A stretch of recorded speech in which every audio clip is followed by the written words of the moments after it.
बिस्मिल्लाहिर्रहमानिर्रहीम। अस्सलाम वालेकुम नाज़रीन, आप यूट्यूब चैनल देख रहे हैं। मैं इमरान ख़ान हूँ। अफ़गानिस्तान से इस कदर बुरे तरीके से निकलने के बाद और इतने शर्मिंदगी वाले इनखला के बाद अमेरिका के लिए दुनिया पहले जैसे नहीं रही। हम इसके बारे में पहले भी बात करते रहे हैं। अभी एक स्टेटमेंट आया है, वहाँ से बातचीत का आगाज़ करूँगा। आपको इस वीलॉग में बताऊँगा कि अमेरिका सुपर पावर नहीं रहा, ये कौन अब कह रहा है। और इसके अलावा आपको बताएंगे इस वीडियो में कि यूरोपीय यूनियन ने अमेरिका पे अदम एतमाद का इजहार कैसे कर दिया है। एक खबर यह है कि अशरफ गनी ने एक दावा किया, अमेरिका ने उसकी तरदीद की है और ये दावा पाकिस्तान के हवाले से है। अमेरिका अशरफ गनी की बात मानने को तैयार नहीं है और पाकिस्तान की सच्चाई की गवाही खुद अमेरिका ने व्हाइट हाउस ने दी है। तालिबान ने सी पैक की हमायत का ऐलान कर दिया है। ये इस खत्ते की एक बहुत बड़ी डेवलपमेंट, बहुत बड़ी खबर है। तालिबान ने अपनी हुकूमत का क़याम जो है उसको मौखर किया। क्यों किया? वो क्या वजूहात हैं, कौन से बंदे हैं जो रास्ते में आ रहे हैं और कौन सी ऐसी चीज़ें हैं जिनके बाद वो चाहते हैं कि वो अपनी हुकूमत का ऐलान करें। एक दिन का उन्होंने मजीद वक्त मांगा है। किस किस को कौन कौन सा ओहदा मिलेगा, इस पर बात करेंगे। रूसी सदर ने एक बड़ा इंपॉर्टेंट स्टेटमेंट इसी हवाले से दिया है। ये सारी चीज़ें आपको इस वीडियो में मिलेंगी, लेकिन सबसे पहले अमेरिका अफगान जंग हार चुका। काबुल से इनखला के बाद सुपर पावर नहीं रहा। बरतानवी वजीर दिफा बेन वॉलेस, इसका यह स्टेटमेंट है। अमेरिका का सबसे बड़ा इत्तेहादी कौन है? अमेरिका का जो सबसे बड़ा इत्तेहादी है वो है बरतानिया। दूसरा इत्तेहादी उनका ऑस्ट्रेलिया, फिर उनका इत्तेहादी है फ्रांस, और उसके बाद फिर इंडिया, जापान, बाकी सारे मुल्क आ जाते हैं। लेकिन अमेरिका का जो सबसे बड़ा इत्तेहादी है इस वक्त दुनिया में वो बरतानिया है। और ये बात कोई और नहीं कह रहा, वो बरतानवी वज़ीर दिफा कह रहा है। बरतानवी वज़ीर दिफा बेन वॉल्स ने कहा कि काबुल से निकलने के बाद अमेरिका सुपर पावर नहीं रहा। अमेरिका अफगानिस्तान की जंग हार चुका है। जंग हारने के बाद अमेरिका अब सिर्फ एक बड़ी ताकत है। साबिक सदर ट्रंप ने तालिबान से मुआहदा करके अमेरिका को कमज़ोर किया था। मौजूदा अमेरिकी सदर जो बाइडन तालिबान की जीत को तस्लीम कर चुके थे। अमेरिकी इनखला के बाद अफगानिस्तान में अफरा तफरी हुई है। अमेरिकी इनखला और अफगानिस्तान पर तालिबान के कंट्रोल के बाद अमेरिका पर वैसे तो तनकीद हो रही है, लेकिन इत्तेहादियों की जानिब से इस कदर वाशगाब अल्फाज में यह कहा जाना कि अब अमेरिका सुपर पावर नहीं रहा, यह एक बहुत बड़ी खबर है और अमेरिका के लिए सोच का मुकाम है, उनके लिए फिक्र का मुकाम है। अब इसी खबर का तसलसल ये है कि यूरोपीय यूनियन ने इस बात पे गौर शुरू कर दिया है कि अमेरिका पे आइंदा एतबार किया जाए या ना किया जाए। ये खबर मैं आपको ऐसे दे रहा हूं कि मुख्तलिफ जगहों में ये खबर छपी है, बहुत सारे DW न्यूज़ में छपी है, उसके अलावा दीगर बहुत सारे प्लेटफॉर्म्स के ऊपर ये खबर छपी है। और इसमें ये एक दहाई से ये गुफ्तगू हो रही थी।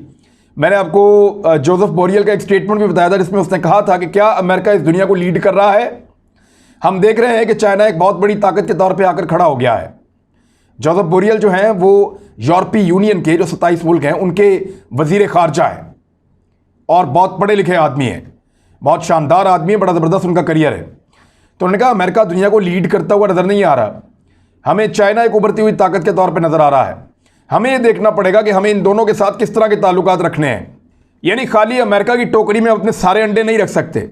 अब जो यूरोप के अंदर बहस शुरू हुई है वो ये है कि जिस बरक रफ्तारी से तालिबान ने कब्जा किया है, इससे पूरी दुनिया हैरान हो गई है। उसके बाद यूरोपीय यूनियन में इस बात पर गौर व किया जा रहा है कि इस पूरी सूरत हाल से क्या सबक हासिल हुआ।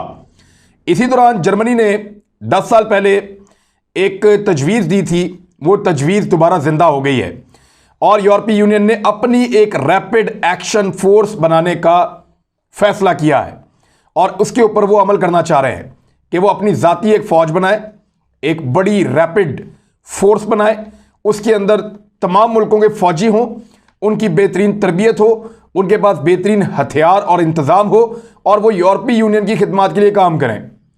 यानी यूरोपीय यूनियन के कुछ लोगों ने शिकवा किया कि अमेरिकन ने उनके साथ अच्छा सलूक नहीं किया। लोगों ने शिकवा किया कि अमेरिकन को जो सलूक उनके साथ करना चाहिए था, हम उनके इत्तेहादी थे, उन्होंने वो नहीं किया। वो अपने लोगों को फौकियत दे रहे थे, वो अपने तरीके से चल रहे थे, लिहाजा हम उनके वहाँ पे मरहूने मिन्नत थे।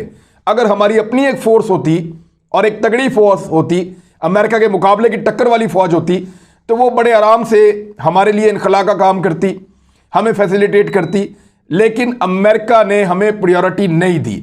इस किस्म के जज्बात कुछ लोगों के हैं। अब उन जज्बात को देखते हुए यूरोपीय यूनियन का इसके ऊपर दोबारा डिबेट करना कि अपनी एक रैपिड एक्शन फोर्स बनाई जाए जिसमें हजारों फौजी हों, ताकतवर और ट्रेंड फौजी हों, बेहतरीन और जदीद हथियार हों, उनकी अपनी एयरफोर्स की फैसिलिटी हो और वो तमाम मुल्क मुश्तरका तौर पर फैसला करें। अब इसके लिए पार्लियामेंट से मंजूरी लेनी पड़ेगी तमाम ममालिक को, फिर अक़वाम मुत्तहिदा में भी जाना पड़ेगा। लेकिन इस सोच का आगाज़ इसलिए हो गया कि अमेरिका पे अब वो लोग वैसे भरोसा नहीं कर रहे जैसे पहले करते थे। तीसरी खबर है कि अशरफ गनी ने एक दावा किया था, अमेरिका ने उसकी तरदीद कर दी है। ये दावा अशरफ गनी ने खाली हवा में नहीं किया था, बल्कि अभी बुध वाले दिन जो बाइडन की और अशरफ गनी की आखिरी टेलीफोनिक कॉल हुई थी, उस टेलीफोनिक कॉल के कुछ जो हिस्से हैं जो 23 जुलाई को हुई थी, उसके कुछ हिस्से जो हैं वो अमेरिकन मीडिया ने पब्लिश कर दिए। उनमें भी अशरफ गनी ने यही बात की थी। फिर एक दो मकामात पे और अशरफ गनी ने यही बात की थी। इमरान खान साहब ने उनको बड़ा तगड़ा जवाब भी दिया था। डीजी ISI भी अशरफ गनी को कहकर आए थे कि अगर आपके पास कोई सबूत है, कोई चीज़ है तो दें आप। लेकिन अशरफ गनी ने यह हवा में बात की थी। उस वक्त कोई नहीं बोला, लेकिन अब अमेरिका ने उसको नेगेट कर दिया। अशरफ गनी ने कहा था कि 10 से 15 हज़ार पाकिस्तानी जंगजू मौजूद हैं तालिबान की सफ़ों में, जो अफगान फौज के ऊपर अटैक कर रहे हैं और हमारे लिए मुश्किलात खड़ी कर रहे हैं और हमारे शहरों को फतह कर रहे हैं। ये अशरफ गनी ने कहा था कि पाकिस्तान ने भेजे हैं 10 से 15 हज़ार ट्रेंड जंगजू अफगान फोर्सेस का मुकाबला करने के लिए। उस वक्त भी उनका यह मंजन नहीं बिका, पाकिस्तान ने बड़ा तगड़ा जवाब दिया था। और आज अमेरिका ने, व्हाइट हाउस के जो तर्जुमान हैं नेड प्राइस, उनसे जब यह सवाल किया गया तो उन्होंने कहा इसकी तस्दीक नहीं की जा सकती, ये बात दुरुस्त नहीं है और हमारे पास यदि कोई चीज़ होगी तो आपके साथ शेयर करेंगे। बहरहाल अमेरिकन ने भी इनकार कर दिया और जवाब दे दिया कि अशरफ गनी का प्रोपेगेंडा गलत था। वो आदमी खुद ही नहीं लड़ना चाह रहा था, वो पैसा लेकर भाग गया। फौज उसने झूठी बनाई, कैबिनेट उसने झूठी बनाई, सारा निज़ाम उसने झूठा बनाया। किधर है हमदुल्ला मोहिब, किधर है अशरफ गनी, किधर है उसकी काबीना, किधर है उसकी खवातीन अराकीन, कहाँ है उसके मर्द अराकीन? वो सारे लोग किधर गए जो इंसानी हकूक़ की तंजीमें, NGOs, निज़ाम, फौज, जर्नैल, सारे कहाँ गए? कोई नहीं मिलता, कोई नज़र नहीं आता। उस वक्त जो बाइडन यही समझा रहे थे अशरफ गनी को उस कॉल में, जो अब पब्लिक की जा रही है, कि अशरफ गनी साहब आप अपने वज़ीर दिफा को ज़्यादा खुद मुख्तार करें और उनको ज़्यादा वसाइल दें, हम आपकी मदद करते हैं, तालिबान का मुकाबला कीजिए। तो अशरफ गनी ने कहा जी वो तो पाकिस्तान से बंदे आ रहे हैं लड़ने के लिए। तो इस तरह का उसने एक बहाना बनाया था जिसको अब अमेरिकन मीडिया ने छाप दिया है। लेकिन अमेरिका ने खुद उसकी अब तरदीद कर दी है कि ऐसे कोई शवाहिद या ऐसी कोई चीज़ मौजूद नहीं है। उल्टा यह कि अशरफ गनी के प्रोपेगेंडा में जाने के बजाय अमेरिका इनखला करवाने वाले मुल्कों में जिन्होंने मदद की है अमेरिका की, उनमें पाकिस्तान को टॉप 12 मुल्कों में रखता है और पाकिस्तान का शुक्रिया अदा कर रहा है। इस खित्ते के अंदर पाकिस्तान ने उनके लिए बड़ा मुश्किल काम करके दिया है, तो वो अमेरिका का शुक्रिया अदा कर रहे हैं। बरतानवी वज़ीर ख़ारजा भी पाकिस्तान आए, वो भी पाकिस्तान का शुक्रिया अदा कर रहे हैं। हालांकि पाकिस्तान के बड़े शिकवे बनते हैं बरतानिया से, रेड लिस्ट में रखा, पाकिस्तान के लिए पाबंदियाँ और ये वो सब। वो पाकिस्तान का वैसा साथ नहीं देते जैसा पाकिस्तान देता है। लेकिन फिर भी अभी वो पाकिस्तान आए, उन्होंने दौरे किए, 2 दिन पाकिस्तान में रहेंगे डोमिनिक राब, और उन्होंने डोमिनिक राब ने ये कहा है कि जनाब पाकिस्तान का किरदार बड़ा अहम था, पाकिस्तान ने बहुत मदद की है और पाकिस्तान की मदद को फरामोश नहीं किया जा सकता। यही बात अमेरिका भी कह रहा है। अब आ रहे हैं, तालिबान ने CPEC की हमायत का ऐलान कर दिया है। ये एक बड़ी खबर है और ये जो तर्जुमान तालिबान हैं ज़बीउल्लाह मुजाहिद, उन्होंने पाकिस्तान को एक तो यकीन दहानी कराई कि अफगान सरजमीन उनकी सलामती के खिलाफ कभी भी इस्तेमाल नहीं होने देंगे। तालिबान के तर्जुमान ज़बीउल्लाह मुजाहिद ने इस्लामाबाद में एक अफगान यूथ फोरम की एक कॉन्फ्रेंस हुई, आलमी कॉन्फ्रेंस, उस पर उन्होंने वीडियो लिंक पे खिताब किया और उन्होंने कहा कि अफगानिस्तान में क़याम अमन और तामीर और तरक्की के लिए पाकिस्तान के किरदार की हम तारीफ़ करते हैं। उन्होंने कहा कि उम्मीद करते हैं कि पाकिस्तान मुस्तकबिल में भी हमारी मदद करता रहेगा। इसके साथ उन्होंने ये भी कहा कि पाकिस्तान 2 तरफ़ा तजारत में इजाफे के सिलसिले को जारी रखेगा। पाकिस्तान को यकीन दिलाते हैं कि अफगान सरजमीन से पाकिस्तान की सलामती को कभी कोई ख़तरा नहीं होगा। और यह भी कहा कि CPEC को अफगानिस्तान से मुंसलिक करके अहम तजारती मकासद हासिल किए जा सकते हैं। अफगानिस्तान इसके लिए तैयार है। CPEC के तोसी मंसूबे का हम खैर मकदम करेंगे और हर तरह की सिक्योरिटी और सहूलत फराहम करेंगे। ये अब तालिबान ने सी पैक के हवाले से एक बहुत अहम स्टेटमेंट जारी किया है, जिसके बाद इंडिया को बहुत ज़्यादा मिर्चें लगने वाली हैं। मेजर गौरव आर्या जो है वो अब दोबारा ऐसा लगता है कि एक वीलॉग करेगा कि अब कैसे रोकें सी पैक को, कैसे करें कब्जा इन सड़कों के ऊपर, कैसे अफगानिस्तान के हालात ख़राब करें और पाकिस्तान और चाइना को वहाँ जाने से रोकें, कैसे सेंट्रल एशिया से आने वाली तजारत को रोकें, किस तरीके से दुनिया की तवज्जो बटाएं और कैसे पाकिस्तान के अंदर मौलवियों को लड़ाएं, कैसे पाकिस्तान के अंदर फ़िरका वारियत पैदा करें। अब गौरव आर्या का शैतानी दिमाग इस पर काम करेगा, बल्कि भारत पूरा ही करता है इस पर, तो वो जब करेंगे तो उसका भी जवाब देंगे। अगली बात यह है कि तालिबान ने हुकूमत का क़याम मुअख्खर कर दिया है। ये एक बड़ी खबर है। आज जुमे के रोज़ उनको ये ऐलान करना था कि उनकी हुकूमत के सरबराह कौन हैं, वज़ीर दिफा, वज़ीर दाखिला, वज़ीर ख़ारजा, वज़ीर इत्तलात और सरबराह हुकूमत के ये कौन लोग होंगे।